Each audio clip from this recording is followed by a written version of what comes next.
Hi. Oh my gosh, your dog is so cute. Can your dog have a treat? Yeah, he can. You're so cute. What can I get for you today? 16-ounce Americano. Yes. Iced, please. Ice. Okay. Yeah. High five. Oh, you're so cute.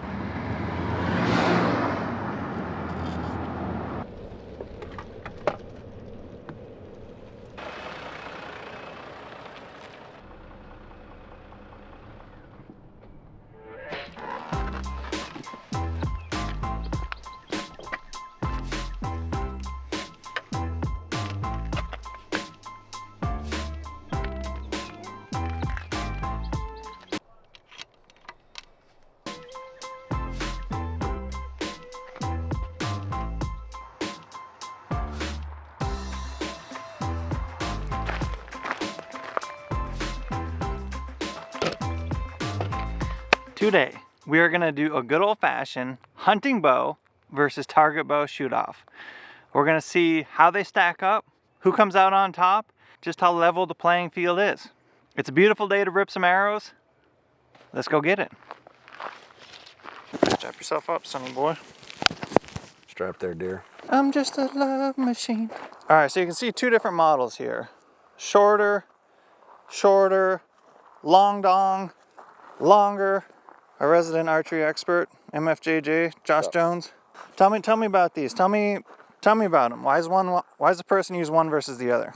Well, what it really boils down to is what is the most accurate is always going to be a target bow, and it's going to be it's going to be more accurate for a lot of reasons. One, it's a longer axle to axle. It's typically a higher brace height. It's typically more of a forward limb slope, which points a little better, but contributes more to noise and vibration, so you don't see it typically as much in a hunting bow. And it's slower. And those are the largest reasons why there's a difference between a target bow and a hunting bow.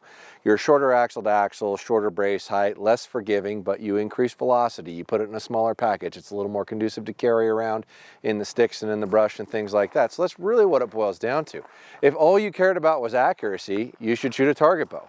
If you care about portability, speed, increased energy, things of that nature, a hunting bow is probably a little more relevant. You give up some with another. You can't have the most accurate thing on the planet and have it be really fast and compact. It just doesn't equal. No different than a big old 20-pound rifle is going to be way more accurate than a 7-pound rifle, but you're not going to carry that around the woods. That's really the difference. Thought about that. I was going to take the Reckoning hunting. What really boiled down to for me was I was like, this thing's long, it doesn't fit on my pack that well, but it's also kind of wind saily.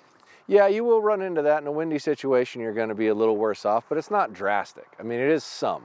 Any more surface area in the wind is going to give you a higher likelihood of that, but I don't think it's significant. I mean, you're talking a 34-inch bow versus a 36-inch bow. That's not that big a difference, but it is longer, it is slower, it is a higher brace, it is going to make more noise, and typically when they're designing a hunting bow, they're trying to make it as quiet and fast as possible because those are two things that a hunter really cares about, not slow, loud, and accurate.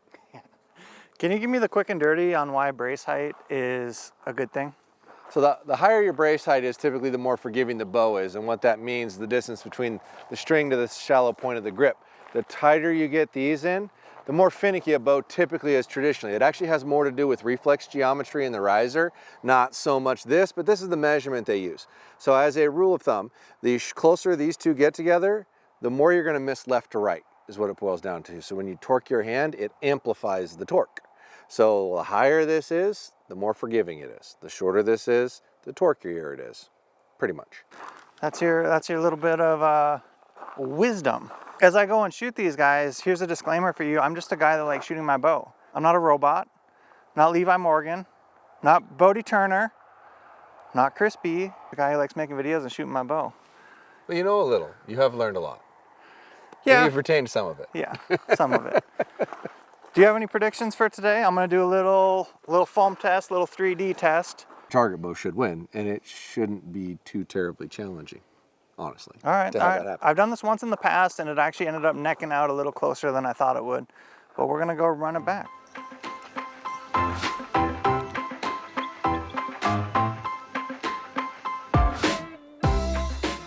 See my dog's leg here?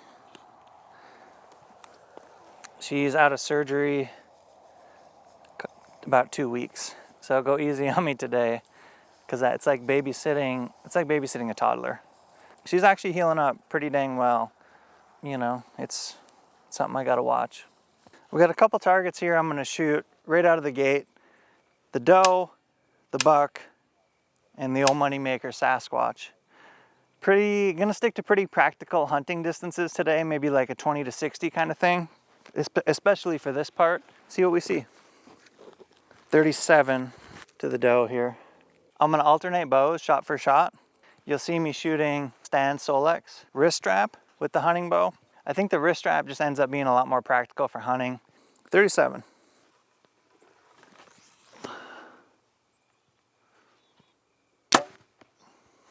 And now one reason, aside from this long ass stabilizer, that this isn't practical to hunt with is because it's set up on an Excel Achieve. Got a granulated sight tape, so for me to get yardages, I actually go into my phone and see the exact yardage and then crank it to that yardage. It's very precise, but also very slow. And then with the old Bowtech, you'll see me shooting the Stan Onyx clicker. Makes a little click fire. It's basically a thumb button that goes click fire. I just changed how I set it up. It's a lot less movement to the click. I'm finding that to be like a good setup change.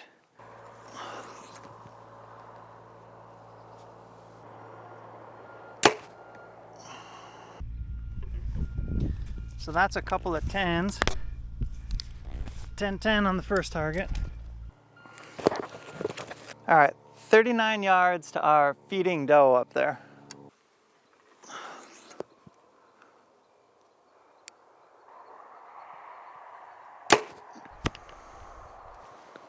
Part of the reason I'm alternating bows, I think it's a little more fair. 39.2, one shot, everybody knows the rules. Halloween fletchings.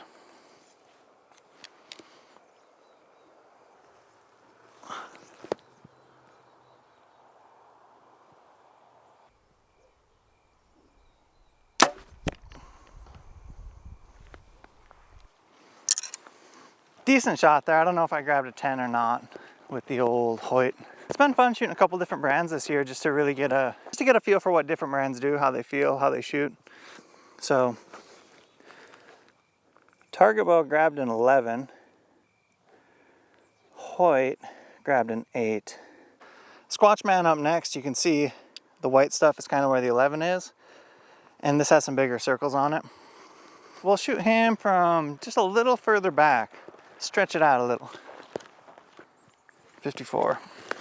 Squatchissimo, 54. Hunting bow up first. I like having that white dot to aim at.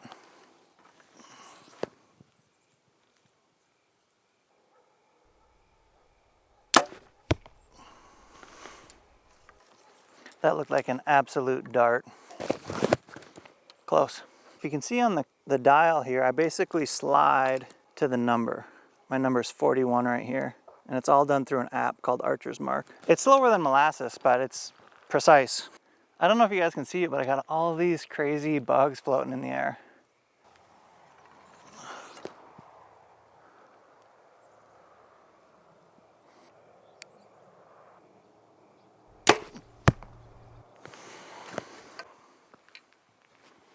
Can I get you to drop a thumbs up for just lugging around so much gear? 2 bows, camera gear, dogs, the camera right here. I'm like the Clampets take to the archery range here, trying to get this filmed up for you guys.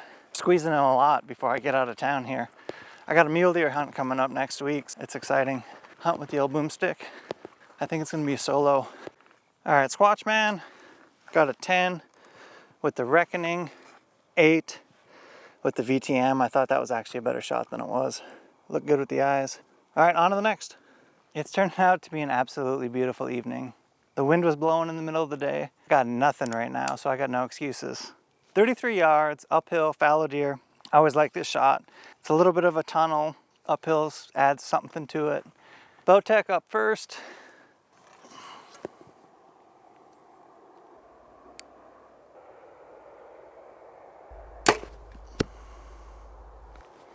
Okay. Oh. Disaster avoided there, friends. Set my bow on the tripod and almost lost her. Hunting rig up next, 33.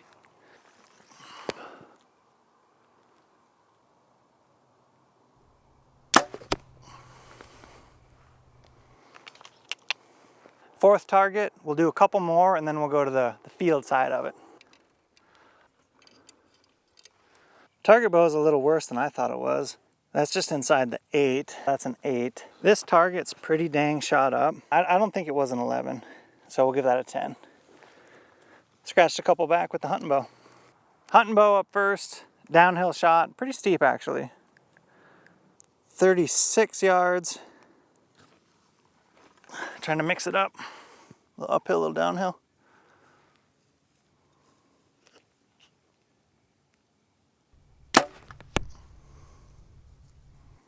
You know, one thing I would say about this is I've been shooting them mostly indoors at 20. It's just getting those stabilizers dialed in for what you're doing is, it's kind of like a cheat code, really. It's taken me a long time to really figure out where I want them, and I'm still messing with it.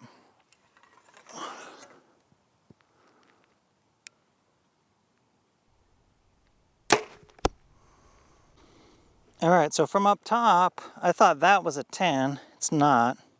It's an 8, 8. No change. All right, for the 3D section of this, here's the program. We're gonna finish off with 2 more shots at the moose. Longer distances. I'll get you exact yardages here soon. But we'll go 2 and 2 and yeah, see where we're lined out. This first shot here is 75.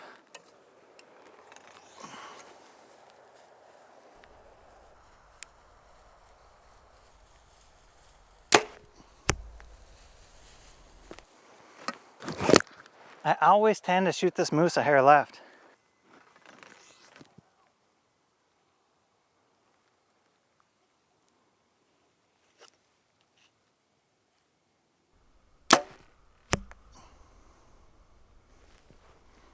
.67, final arrow. Hunting bow's up first.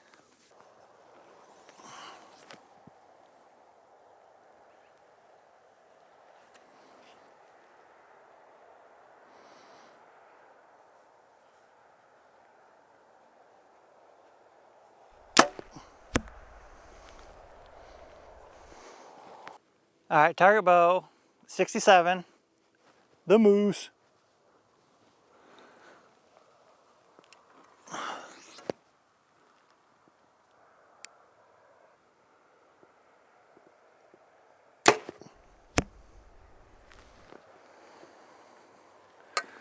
That last shot felt real good. One thing I'd like to know is, are you guys hunting right now? Or what are you hunting? What do you got going? What tags are you hunting? What states are you hunting? Bow, rifle, you name it. Let me know down below in the comments. These last 2 are looking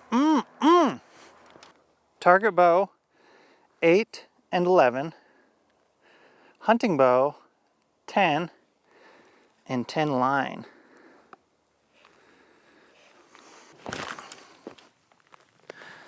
All right, here's what we're gonna do. You guys know the total right down here. I don't know the total yet. I know it's damn close. I'm going to end the 3D portion of this video here. Next, we'll do the field side of it. We'll wrap this one up. We'll go shoot some field stuff next and find out who the winner is. Subscribe to the channel. Next week, we'll finish it out and see who the winner is. I'll catch you back for the next one.